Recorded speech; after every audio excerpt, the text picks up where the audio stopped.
Hello and welcome to Clinical Society meeting. Today in the Clinical Society meeting, the first presentation is from Department of Cardiothoracic and Vascular Surgery. And I request the moderator, head of the department, Dr. Sanjay Kumar, to initiate it. Over to Dr. Sanjay Kumar.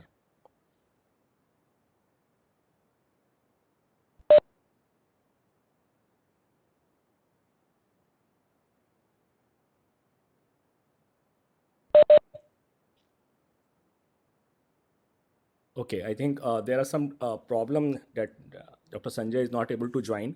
I request the presenters, Dr. Rajeshwar Yadav and Dr. Swati Pathak. They are there in the tele evidence itself. So they can start their presentation.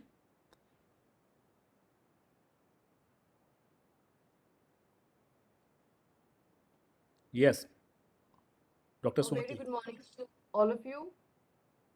We are presenting the case of surgical management of Lutembacher Syndrome in congestive cardiac failure. It will be moderated by Professor Sanjay sir, and speakers will be Dr. Rajeshwar Yadav and myself. Coming to the case history. A 42 years old housewife from Begusarai, Bihar, presented with chief complaints of breathlessness for 4 years, easy fatigability for 2 years, and palpitation for 3 months. Patient was apparently asymptomatic 4 years back when she developed breathlessness, which was insidious in onset, gradually progressive. Initially, it was aggravated by exertion and relieved on taking rest, but during the last 15 days, it was present even at rest. This was also associated with the generalized fatigability and lethargy for last 2 years, which initially was on exertion but gradually progressed to fatigability even at less than ordinary daily activity. In last 3 months, patient developed palpitation, which was gradual in onset and offset, usually occurred only on exertion, never at rest, and with associated forceful precordial activity. For above complaints, patient was referred to HGPGI by her local treating doctor, where she was investigated and diagnosed with atrial septal defect. Surgical closure was planned, but patient denied surgery due to financial constraints. During last 15 days, patient developed breathlessness even at rest. Coming to the negative history, there was no history of fever, cough with expectoration, night sweats, joint pain associated with throat infections, rashes, or abnormal body movement, giddiness or syncope, no history of convulsions, bruised discoloration of skin, nail, or mucous membrane, squatting episodes, hematuria, skin lesions, blackening of fingers, and no history of dysphagia or hoarseness of voice. Past history, family history, and personal history are not significant. Straight away moving to the examination part, the general survey, patient was conscious, cooperative, well-oriented to time, place, and person, afebrile, pulse was 108 beats per minute, irregularly irregular, hypovolumic, recorded in right radial artery without any radial or radiofemoral delay. BP was 108 by 70 mmHg. Respiratory rate was 20 cycles per minute thoracoabdominal. Patient was of average build, poorly nourished with BMI around 16 kg per meter square. Pallor was present, pedal edema was present, JVP was raised around 5 centimeters above the sternal angle in 45-degree head-up position. There was no icterus, clubbing, cyanosis, or generalized lymphadenopathy. In CVS examination on inspection, chest was bilaterally symmetrical, apex impulse was visible on the 6th intercostal space. There were no other scars or sinuses or dilated veins.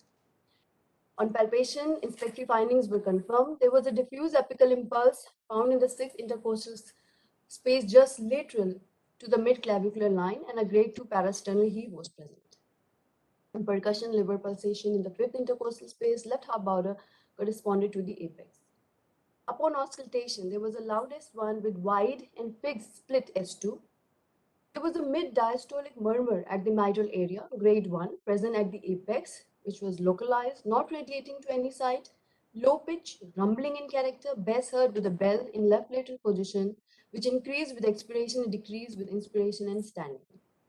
There was also a pansystolic murmur at the tricuspid area. It was grade 2 at left lower parasternal region, which was high pitch, blowing and plateau in configuration radiating to the apex. Bass heard with the diaphragm and increased by leg raising and inspiration and decreased by expiration. There was an ejection systolic murmur of grade 2, bass heard At the left second intercostal space at the parasternal region, it was short, crescendo, decrescendo, early peaking, medium frequency, not radiating to the carotid, best served with the diaphragm, and at the end expiration in the pulmonary area. Other systemic examination were within normal limits, except for per abdomen. Soft, mild tenderness was noted in the right hypochondrium and moderate hepatomegaly was present. So upon history and examination, the summary that came up was situs solitus levocardia, congenital acyanotic heart disease with increased pulmonary flow, having shunt physiology with pre-tricuspid left to right shunt in form of atrial septal defect with mitral valve stenosis in sinus tachycardia with evidence of congestive cardiac failure. In order to confirm my differential diagnosis, we wanted to get the investigation done. So we went for the transthoracic echocardiogram. The main findings were there was a very large ostium secundum atrial septal defect around 32 mm with left to right shunt with QPQS ratio of more than 2.5. The RA, right atrium, right ventricular, main pulmonary artery, these were dilated. LA was dilated.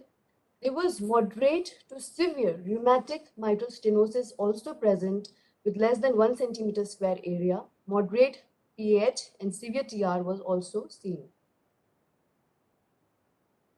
So in the echocardiography, the apical four-chamber view and subcostal views in long and short axis were used. Here we can see the ASD, which is a dropout there. Also, the hockey stick appearance of the mitral valve can be seen, which confirms our diagnosis of mitral stenosis. Therefore, this resulted in the diagnosis of Lieutenbacher syndrome, which is a large ostium secundum ASD, along with mitral valve stenosis, and also there was a flow in the tricuspid valve, where we can see the jet of the tricuspid regurgitation over here. So the diagnosis came up as the Utenbaker syndrome. This was the chest X-ray of the patient preoperatively, showing the prominence of the left pulmonary artery. There was straightening of the left heart border, and there was cardiomegaly, mainly due to the right ventricular enlargement. ECG showed the characteristic pattern of RS-R dash prime pattern in the inferior leads, which is most common with the ASDs. The patient initially was anemic and her bilirubin was raised, but before the elective surgery, we corrected it, and finally the blood investigation parameters, they were then normal. So on reevaluation, patient was found to have severe mitral stenosis along with large ostium secundum atrial septal defect, and therefore this classifies to be as Lutembacher syndrome. That was in accordance with the clinical presentation of the patient. And as the patient presented to us with poor general condition and congestive cardiac failure, adequate buildup and optimization was essential before major surgical intervention. Morning to all. I will proceed with the treatment. When patient first presented in congestive cardiac failure, was admitted to the CTVS ward for optimization, and conservative management was initiated with injectable furosemide, which was replaced with oral tablets after 5 days when edema and hepatomegaly had subsided, along with oral lanoxin, antibiotics, and iron supplements. Patient improved dramatically as her congestive failure was taken care of with aggressive diuretic and supportive therapy. And then after adequate decongestive therapy, patient was planned for elective surgery. In operating room, central and peripheral venous lines, radial arterial lines, temperature probe, and PS monitoring was started on table. Induction was achieved with fentanyl and etomidate. Vancomycin assisted in tracheal intubation using 7 mm ET tube. After sternotomy and opening the pericardium, right atrium, right ventricle, and left atrium were enormously enlarged, whereas left ventricle was small in size. After going on pump and proper assessment, right atrium was opened. AML was excised, preserving the subvalvular apparatus. Mitral valve was replaced with 27 mm St. Jude highly flat metallic wall with T-bond 20 suture. And then ASD was closed with autologous pericardial patch using proline 40. And after adhering of the left side of the heart, ASD sutures was finally tied. And then TB tricuspid regurgitation was repaired with TB annuloplasty using 20 proline sutures. This was a pericardial patch harvested from the patient pericardium. This is atrial septal defect, which inferior rim is deficient. And patch is applied to the defect with 20 proline suture. And finally, defect is closed with pericardial patch. This is St. Jude metallic wall made up of pyrolytic carbon, and sieving ring is made up of Dacron. This is tricuspid wall after repair.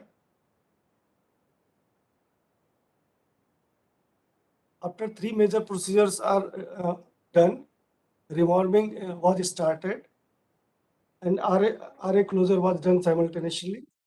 After dearing was completed, patient was taken off pump. Decannulation proceeded as the heart ejections became regular and with good contractions, and vital parameters were visible. Immediately with good ejections, size of the right heart showed marked reduction. Sternum closed once good hemostasis achieved, and patient was shifted to CTVS ICU in stable conditions. Patient was ventilated overnight to assist slow and smooth adaptation of heart and lung to new hemodynamic flows. Minimum inotropic support was required, and patient did not have any cardiac rhythm events during post-op period. Apart from good antibiotic and diuretic therapy, anticoagulants were started.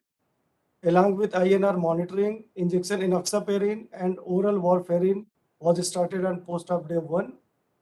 One by one, mediastinal drains were removed by post-op day 3. Patient was ambulatory on post-op day 3 and was discharged on oral medications on post-op day 10, having an uneventful hospital course. Patient was follow-up initially at 15 days, then after at 2 months. As the time passed by, remodeling started, magically reducing the cardiac size to normal values. INR was routinely monitored and warfarin dose adjusted accordingly, keeping the target INR 2.5 to 3.5. This was post-op X-ray, showing marked reduction in the size of the heart towards normal. And we did follow-up echo at the time at the 3 months. Prosthetic mitral valve in situ with normal functioning, with no MR and paravalvular leak. PG grade, mean PG gradient was less than 5 mmHg. Ejection fraction 50 to 55%. Mild TR, RBSP less than 16 mmHg. No flow across intra-atrial septum during study. Then coming to discussion. Classical Lutembacher syndrome refers to a congenital atrial septal defect complicated by acquired mitral stenosis, and as mentioned by René Lutembacher in 1916.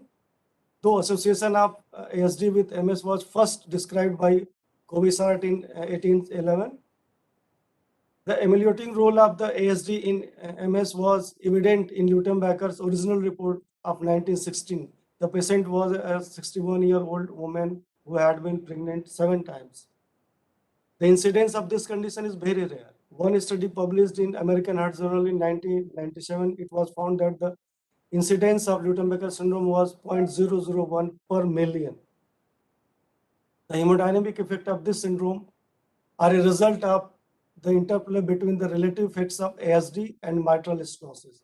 In Lutembacher syndrome, initially high left atrial pressure due to mitral stenosis is thought to stretch open the patent foramen ovale, causing the left to right shunt and providing another outlet for the left atrium.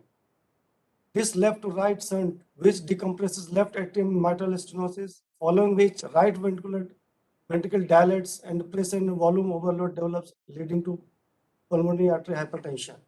If left undetected for long, right to left shunt may develop due to severe PH, causing deterioration of symptoms. Pre-systolic accentuation and opening snaps are less commonly seen. Also, due to posterior shifting of the left ventricle, auscultative features of MS are missed. Irreversible pulmonary vascular disease is very uncommon in the presence of large ASD and high left atrial pressure because of mitral stenosis. According to the present understanding of this syndrome, ASD and mitral valve stenosis both can be acquired or congenital. Echocardiography helps differentiating the classical form from atherogenic Lieutenbacher syndrome. In atherogenic LS, ASD diameter ranges from 0.5 to 1 centimeter and restrictive, whereas in classical ASD is large and non-restrictive. In our case, there was a large ASD, so it marked the signs and symptoms of mitral stenosis as it reduces the gradient across mitral valve, resulting in decreased intensity of murmur. Diagnosis of Lutembacher is made by transthoracic echocardiography, as it helps identify the type and size of ASD and severity of mitral stenosis. In classical Lutembacher, ASD should be more than 1.5 centimeter square. Subcostal window is the preferred view to visualize ASD over apical 4-chamber view, in which echo dropouts is a problem. In earlier case report in the literature in 1880 and referred to by Parlap was a 74-year-old woman who had endured 11 pregnancies. Early diagnosis and surgical treatment bears a good prognostic value. If patient is diagnosed at late stage, pulmonary hypertension and heart failure develops and the prognosis is bad. If the patient is diagnosed earlier before the development of pulmonary hypertension and heart failure, SD closure with mitral valve replacement bears a good prognosis and prolonged survival. Why this was case is posted in CSM? Because a rare congenital cardiac condition presenting in adults, interplay between the hemodynamics caused by ASD and mitral stenosis determines the presentation and outcome, often leads to misdiagnosis of mitral stenosis. Cardiomegaly responsible for rhythm disturbances aggravate the challenge of operating on dilated hearts. Multiple repair procedures and replacement may be required. Heart undergoes major hemodynamic change and remodeling after the operative correction. And finally, the take-home message: a rare condition, proper evaluation is necessary for considering the operative correction.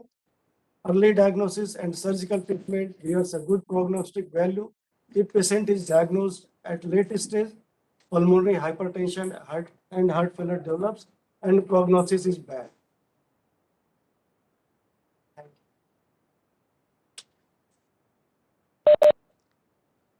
Thank you, Dr. Rajeshwar and Dr. Swati. I think if we incorporated the videos also, like the echocardiography videos and the operative videos, that will be more useful for the audience because the images will not give so much impression, and the live, like the videos will give more impact. So I request Dr. Sanjay sir, if you want to add something, then you can add. Otherwise, we will start taking questions directly from the chat. Sure. Thanks, Abhishek. As we have already said, that any combination of mitral stenosis with ASD, whether one is acquired or other one is congenital, is called Lutembacher syndrome. Though classically it was described as the congenital ASD with acquired mitral stenosis, because the hemodynamics remains more or less same in this kind of combination. So, and this case was a rare case. It was a complex case, and it has been treated very successfully after optimization to get rid of the heart failure. And it needed all the this surgical approach. What we did: patch closure of the ostium secundum ASD, replacement of the mitral valve, which was completely damaged, and because of the large size of the tricuspid annulus, this we did have to do the annuloplasty to repair this tricuspid regurgitation. And as you said, this patient did brilliantly in the post-operative period and was discharged home successfully. So it was a very successful endeavor on the part of CTVS department, and thanks to these two young surgeons, they did a great job. So we are open to the questions if you have any. Yes, sir. I request Professor Uma Pandey, ma'am. Ma'am, you can unmute and ask your question. Thank you, Dr. Abhishek. First of all, I would like to say that I have not seen this kind of case, but it is very intriguing and very interesting. So, first question: why it was diagnosed so late, and what is acquired mitral stenosis? I do not know.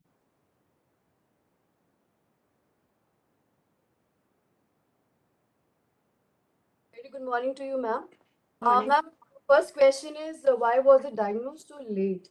Ma'am, ASD itself is a condition where the right ventricle, since it is very compliant, so Yeah. the heart can actually compensate the volume overload and the pressure overload that the ASD is causing in the right ventricle. Since the Yeah. patient also had MS, mitral stenosis, and therefore the Lutembacher syndrome, so gradually, since the volume and the pressure from the left atrium is also getting a second alternate exit into the right ventricle, so when such patients, when the right ventricle is no more able to take up the volume and the pressure, the pulmonary arterial hypertension gradually develops, and then the patient starts having the breathlessness and the fatigability. Yeah. So it was like, as I've mentioned in the presentation as well, she went to the HGPGI where only the diagnosis of ASD was made. So even the mitral stenosis was missed over there. But here, since her symptoms were out of proportion, so we went for a much detailed and more precisely, we went to see whether any other anomalies present. So there we found that the stenosis was also there.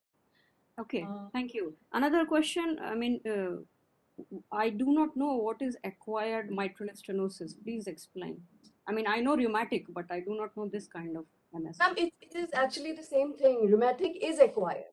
If there is, it is congenital, means there are certain structural or configuration is there, which is resulting in stenosis or regurgitations.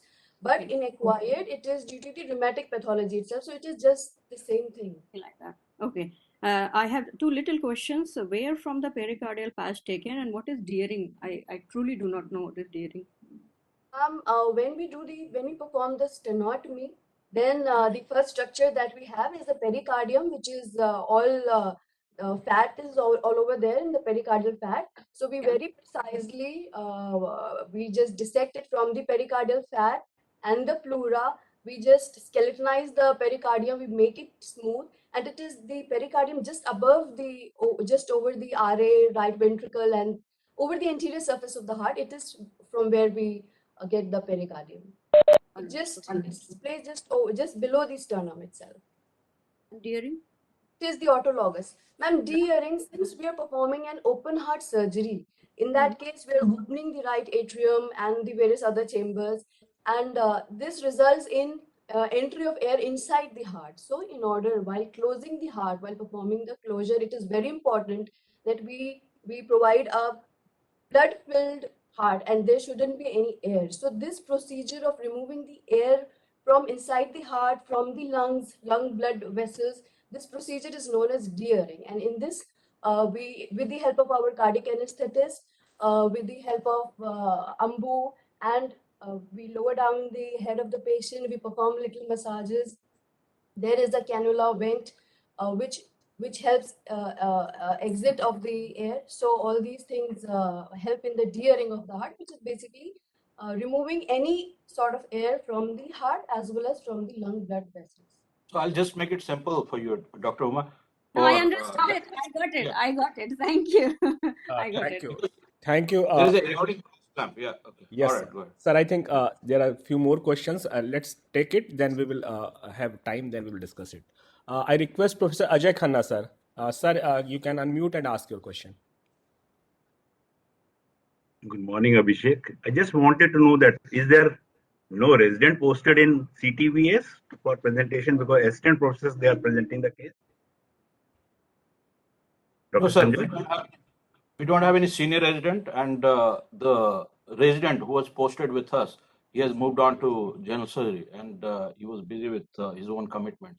So, and it was an interesting case, which we actually, unless there is a senior resident, we didn't want it to be presented with somebody who will not have any idea how to discuss. But anyway, I just wanted to know from Dr. Swati. She said that on percussion, the lever pulsations were felt in the fifth intercostal space. I do not understand that yet. So, in congenital cardiac pathologies, it is very important to know whether it is a situs solitus or situs inversus, and what is the position of the heart, whether it is levocardia or is it dextrocardia. So, Swati, I understand that. I just wanted to know a sign, as a general surgeon, want to know that on percussion, you said there is pulsation of the lever in the fifth intercostal space. I'm So so we sorry, never sir. see for the pulsations there. We have to see only for the resonance there. My apologies. And then you have to sir. tell. Yes, sir. Not the And then you have to pulsation. tell about the lever span also. In these such cases, that what is exactly you said is the hepatomegaly is there. Because the patient who has a congestive cardiac failure, you will have an increased liver span. So liver span has to be told in the. Okay. Just wanted to know, Dr. Rajeshwar, enoxaparin was started preoperatively also?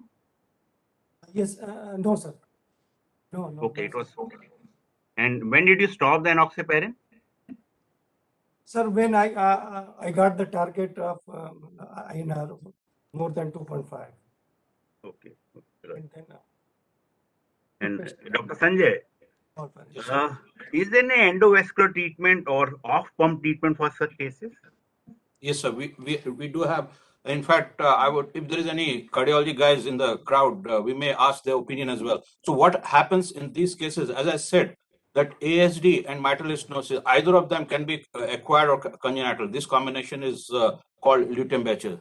So, if you have a rheumatic mitral stenosis and this cardiologist they are performing percutaneous valvotomy, then in that case they go through the interatrial septum and there is a they create an ASD. Sanjay sir, I think Yes. Professor Dharmen Jain sir has turned his video on.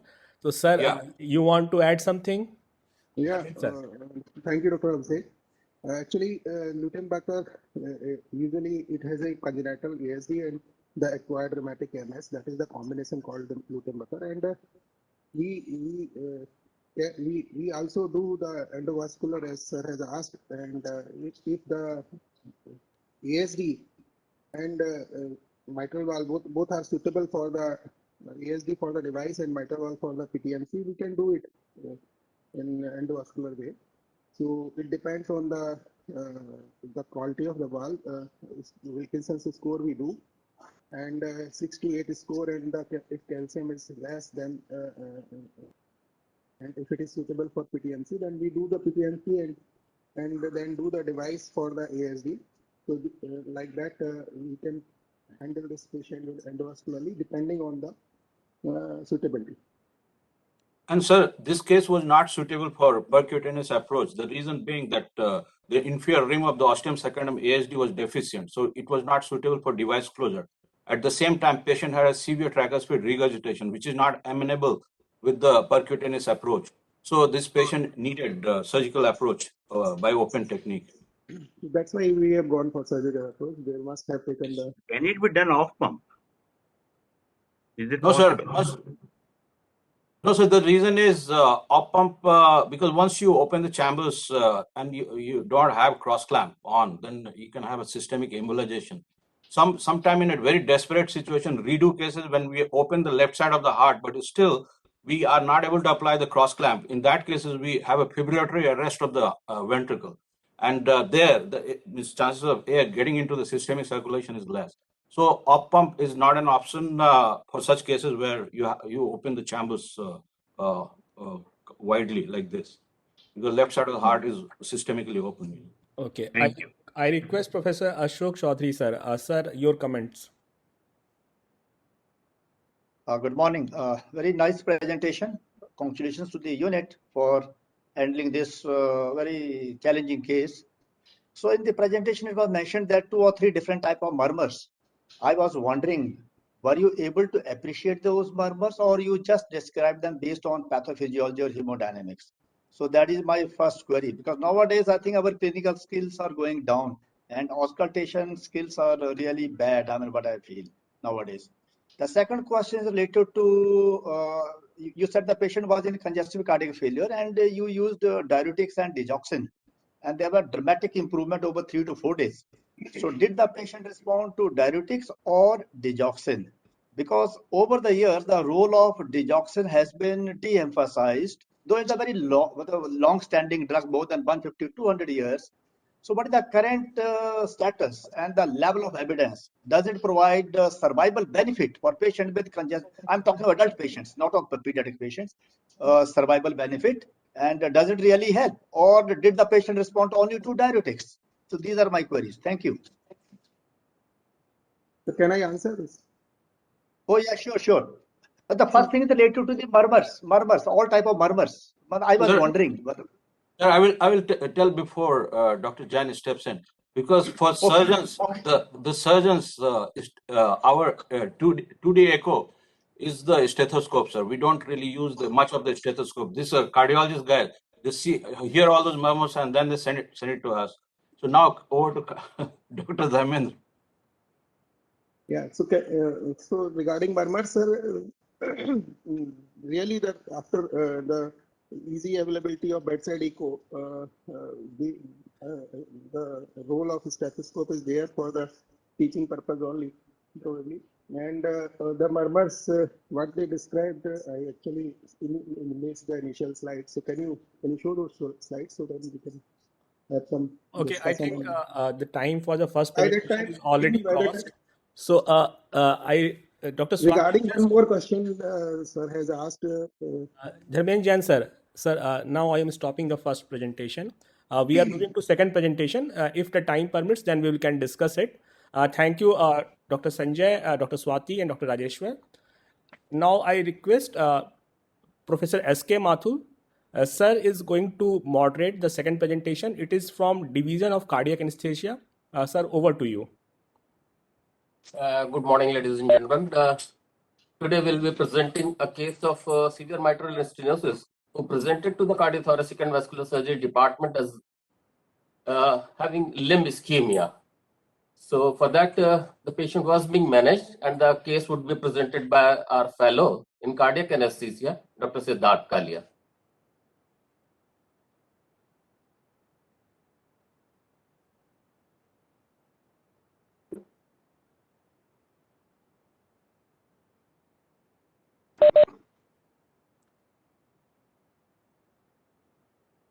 Siddharth, your slides are not visible.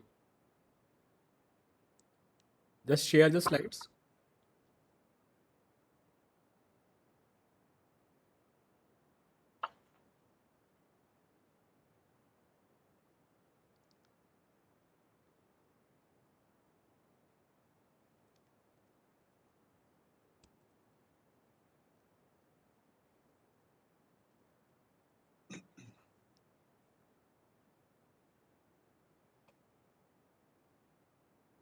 Good morning, everyone. We are going to present a case of severe mitral stenosis presenting with bilateral lower limb ischemia.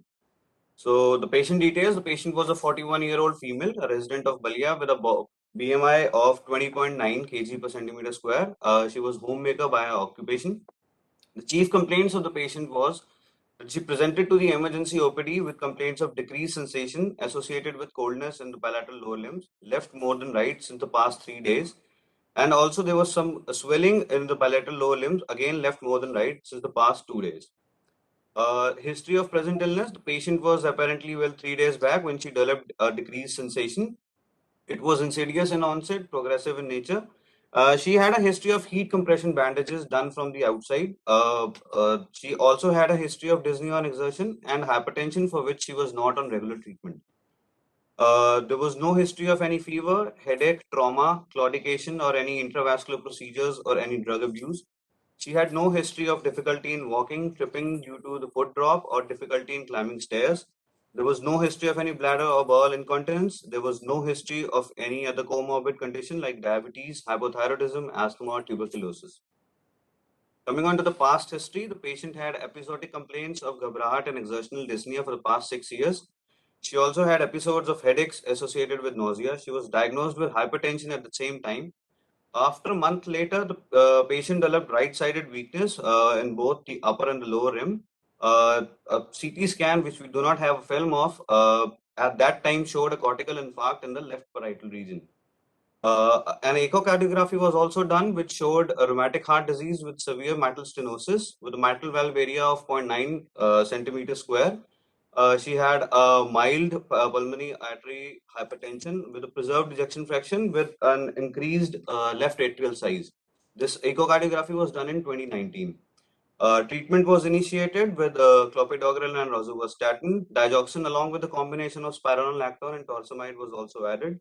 So the patient improved gradually and was following up in a cardiology department of a tertiary care center in Lucknow. She was advised to undergo a balloon mitral valvotomy but was lost to follow-up due to monetary constraints. Coming on to the personal history, the patient is a vegetarian, a non-alcoholic, non-tobacco chewer, non-smoker.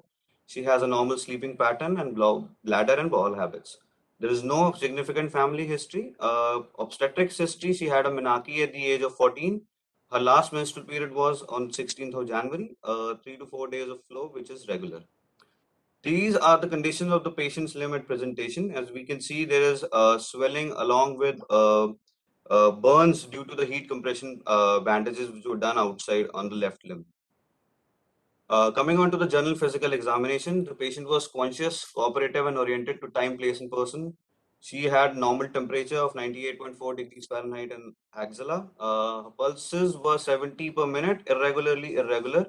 It was normal in volume in the right arm. There was no radial delay. There were feeble femoral pulses, but popliteal, posterior tibial, and the salus pedis pulses were absent bilaterally. The patient had a blood pressure of 100 by 60 millimeters of mercury in the right arm in the sitting position. Her respiratory rate was 18 per minute. There were no retractions. There was no nasal flaring.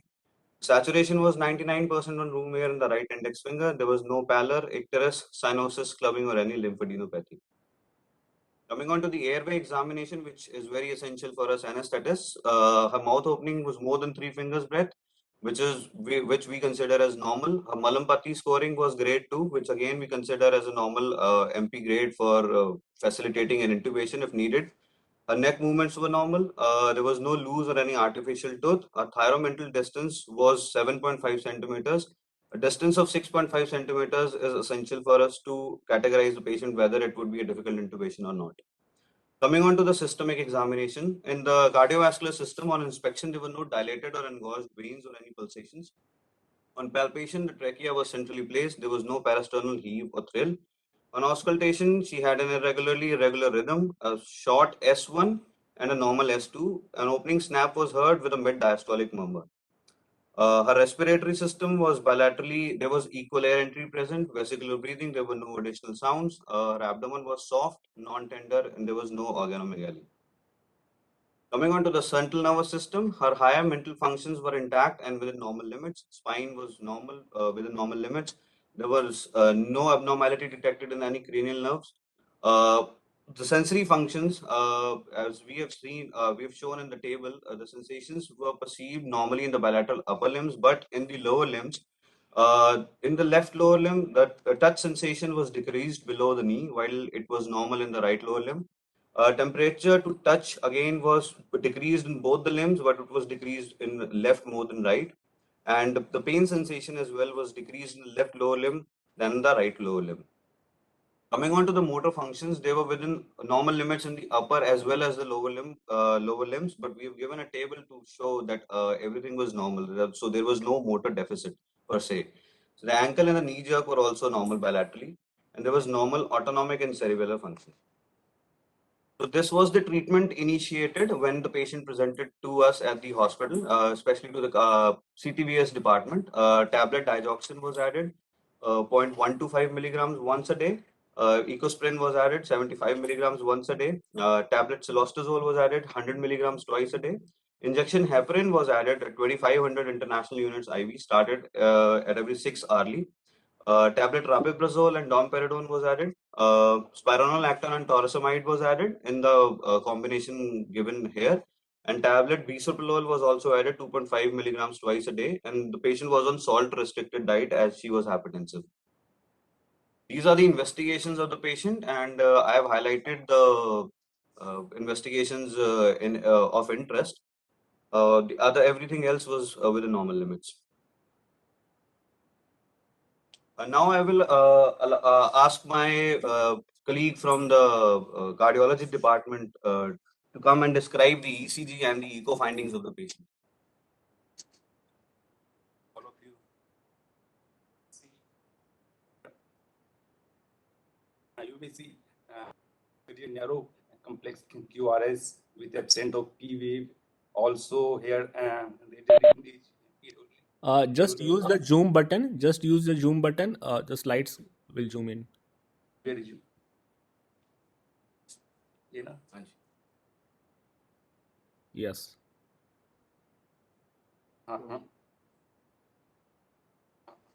And you can use the pointer. Yes. Okay, you may see the narrow complex QRS. Also, there is an absent of P wave. Also, breathe with irregular NCT atrial fibrillation. Next slide.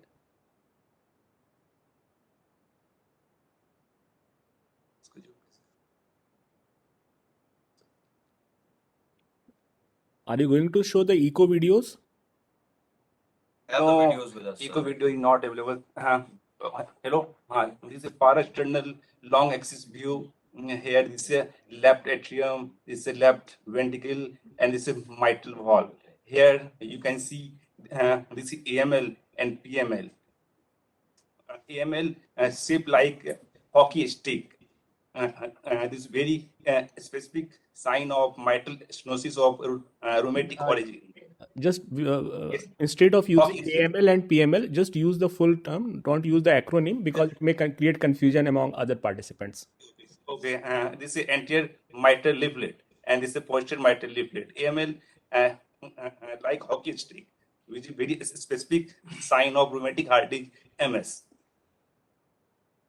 Okay, this is a parasternal short axis view here at mitral valve level, just shaped like mitral valve, shaped like fish mouth. It is also very very specific sign of mitral stenosis of rheumatic origin.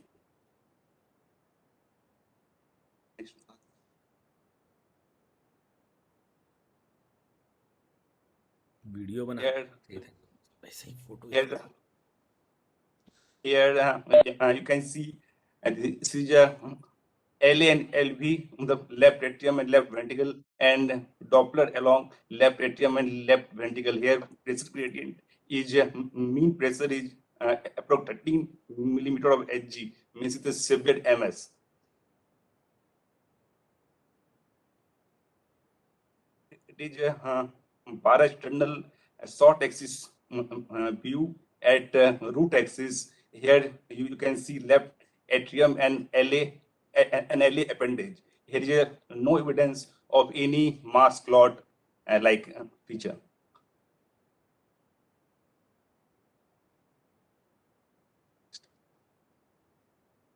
Similarly, same feature like in mitral valve AML thickened, PML thickened, left atrium around 45 millimeter thrombus was absent normal with normal LV function, LVF approx 60 to 65%. Mitral valve area is around 0.9, RBSP is around 35 millimeter of Hg, mild TR with Wilkins score 6/16.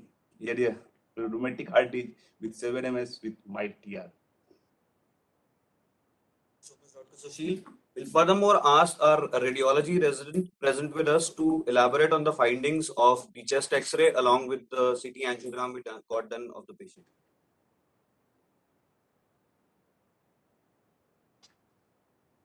Good morning. This is the chest radiograph of a female patient in good inspiration. The trachea is centrally located. There are multiple perihilar linear reticular opacities in bilateral lung parenchyma. The right interlobar descending artery is prominent. The cardiothoracic ratio is increased. There is straightening of the left heart border. Bilateral cardiophrenic and costophrenic angles are sharp. There are no bony and soft tissue abnormality noted. Findings are suggestive of cardiomegaly. with left ventricular hypertrophy with pulmonary artery hypertension. Then we have CT angiography of bilateral lower limb, and we have 3D volume rendered images in coronary section. The first image is showing complete non-opacification of the distal aorta below the L3 level, bilateral common iliac, and bilateral proximal external iliac arteries. However, contrast is noted in the bilateral internal iliac and the distal external iliac arteries by the aorto-iliac lateral circulation. Similarly, in the left lower limb, there is non-opacification of the superficial femoral artery, popliteal artery, and the anterior tibial artery. However, contrast is noted in the tibio-peroneal trunk by the collateral pathways. Also, in the right lower limb, there is non-opacification of the anterior tibial artery and the dorsalis pedis artery, about 6 cm below from its origin.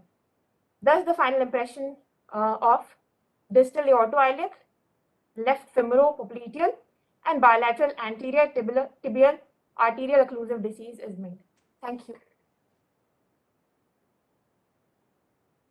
I acknowledge the help and support given to us by the Department of Cardiology and the Radiology in helping us describe these findings.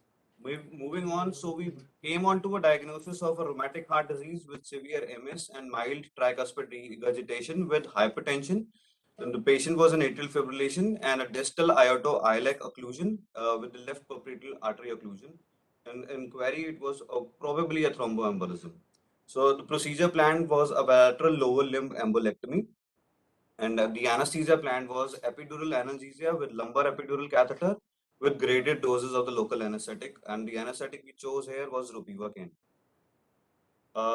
Preoperative anesthesia management, pre-anesthetic checkup, as we do it in all patients, was done.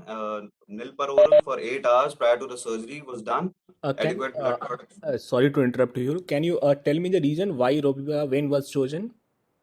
So ropivacaine has a better safety profile than bupivacaine. It is as longer acting as bupivacaine, but it has a better CC-CNS ratio, which we use for the local anesthetics. Along with it has a less propensity to cause a motor blockade as compared to bupivacaine.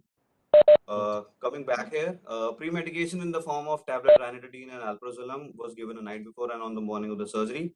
Cilostazol, which was being given to the patient, was discontinued 2 days prior. We got another coagulation profile done on the morning of the surgery.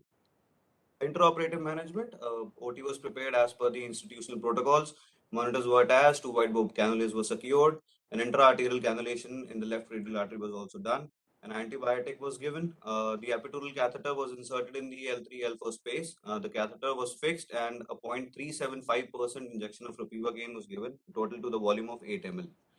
Another bolus of 8 ml of the same quantity and the same amount of the drug was repeated after 10 minutes in a graded manner to achieve a level of up to T10, and the surgery was initiated under monitoring after attaining a sensory block up to the incision site and a motor blockage of grade 3.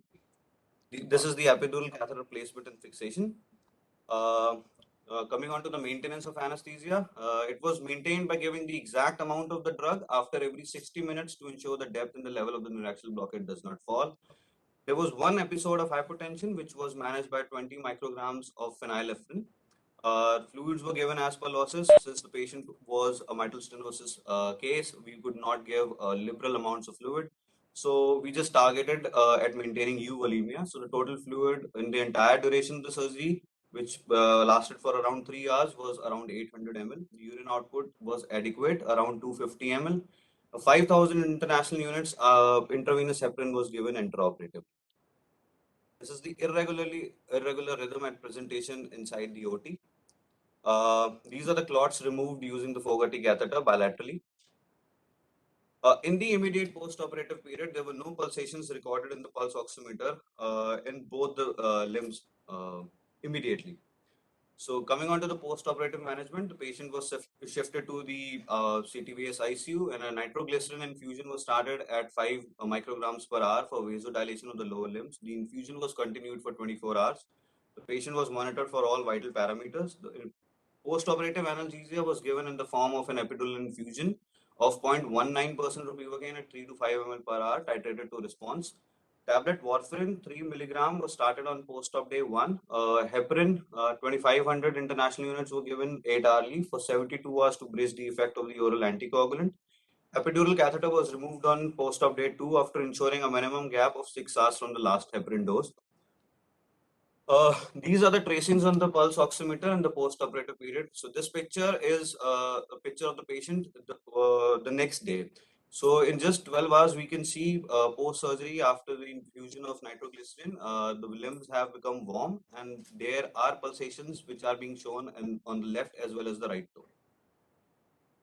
Coming on to the discussion. So clinical evaluation of ischemia has 6 P's. So it is not necessary that all these 6 P's should be present, but most of them should be present in order to make a diagnosis of limb ischemia. So it can be either pain, pulselessness, paralysis, paresthesia, pallor, and perishing cold. This is the Rutherford classification, which is usually done. So here on this table, I think we can all realize that a patient was in the grade 2A category. So the prognosis is salvageable if promptly treated. This is the limb ischemia management algorithm where acute limb ischemia if suspected. You have to refer the patient. If it is confirmed clinically, IV heparin and oxygen has to be given. And then according to the grading that we have just shown, we have to get done either a CT angiogram or a magnetic resonance angiogram. Then selection of the best treatment has to be done. Whether if it is irreversible, then amputation has to be performed. But if it is viable, then conservative treatment has to be done. In the best treatment, we can either go for an endovascular technique or we can go for an open surgical technique. We can also combine those two techniques as well. So these are the perioperative hemodynamic goals as an anesthetist that we have to take care of. In the systemic component, we have to maintain the systemic vascular resistance. We have to maintain a systolic blood pressure of more than 90 millimeters of mercury. To maintain a pressure head, we have to make sure that the mean arterial pressure stays above 65 millimeters of mercury. In the respiratory component, we have to make sure that the pulmonary vascular resistance is not increased. We have to minimize the intrathoracic pressures. We have to give a lower side of the tidal volume if the patient is given a general anesthesia. And we have to avoid excessive end expiratory pressure. Coming on to the cardiac component, the sinus rhythm has to be maintained to optimize ventricular filling. The preload has to be maintained. We have to avoid any sort of myocardial depression. We have to avoid increases in the afterload. We have to keep the cardiac index in the normal range. And we have to make sure that the lowest possible RAP is done to maintain a map of 65 millimeters of mercury. The anesthesia techniques can be varied. Most appropriate technique is one that is patient specific, depending on the patient factors, the anesthetic factors, and the surgical procedure in question. So we can choose either of the three, which we have written over here.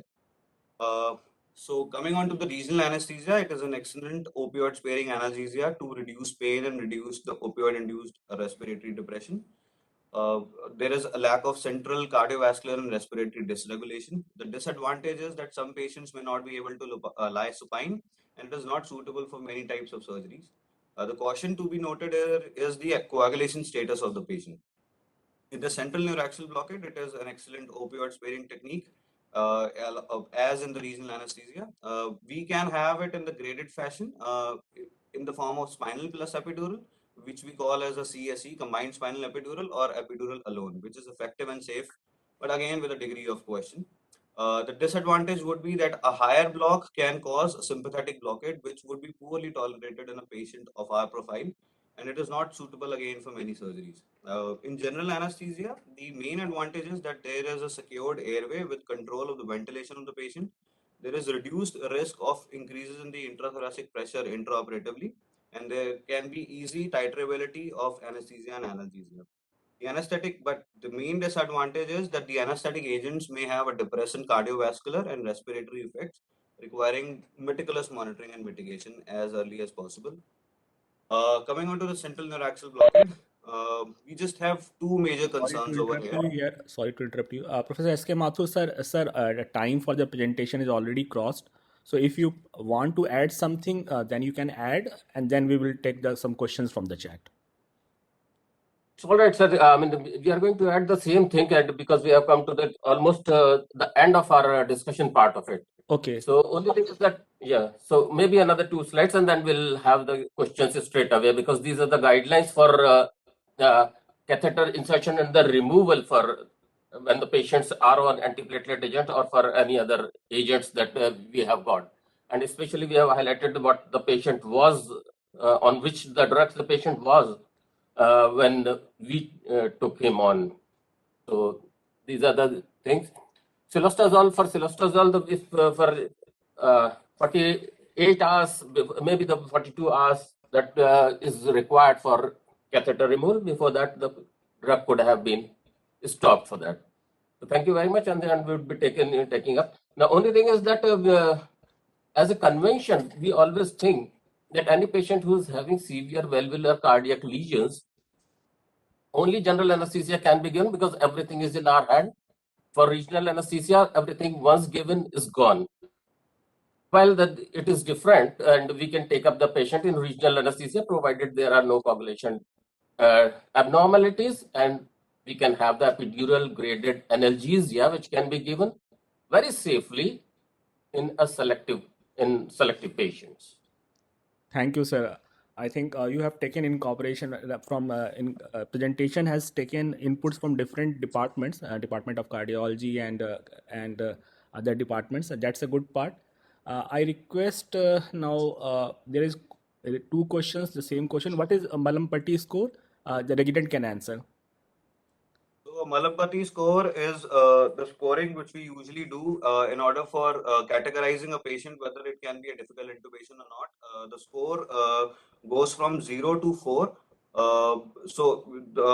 As the score increases, the difficulty in intubating the patient increases. I can further dwell on the details if needed. Okay. I request Dr. Anand, you can unmute and ask your question. Good morning, sir. And I have a few questions. So first, I want to know whether there is a loss of sensation. Yes, Dr. Anand, I request the question. Yes, whether just limit your question to 1 because there are limited time, so it will be convenient for others also. Yeah.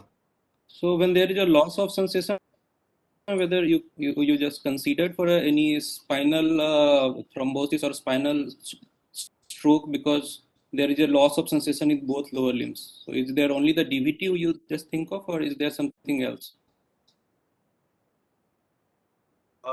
So we did not think that the patient had a stroke. She had an earlier history of stroke, but currently her CT angio showed a thromboembolism in the bilateral lower limbs. Okay, I got it. Dr. Anand, I think you will be more appropriate person to answer this because they are doing the different types of things. Yeah. Yes. That's why I'm asking, because yes, because the patient has earlier history of stroke, that is an acute ischemic stroke in a brain. So what's prevented having another stroke in a spinal cord? So that's why I'm asking. And second thing, what is the use of aspirin in this particular case? Because patient was given aspirin, and we know that this thrombosis is a fibrin-rich thrombosis. There is no role of aspirin at all, entire the treatment course. So what is the use of aspirin in this case? So for that, I would ask the cardiothoracic surgeon, Dr. Arvind Pandey would be able to. Under whom the patient was admitted. Very good morning to all of you. First of all, I would like to add one more thing which Dr. Abhishek had explained everyone, but at least हमारे भी बनता है भाई cardiothoracic को भी तो कर लो सबको दिया team में. So the thing was that we post-operatively we put these patients on anticoagulation. Okay, so can we? So usually we give warfarin or that. In some cases we have some sort of warfarin resistance is also a term. So invariably we use to give in combination warfarin in the post-operative periods in these patients. I think aspirin started pre-operatively itself.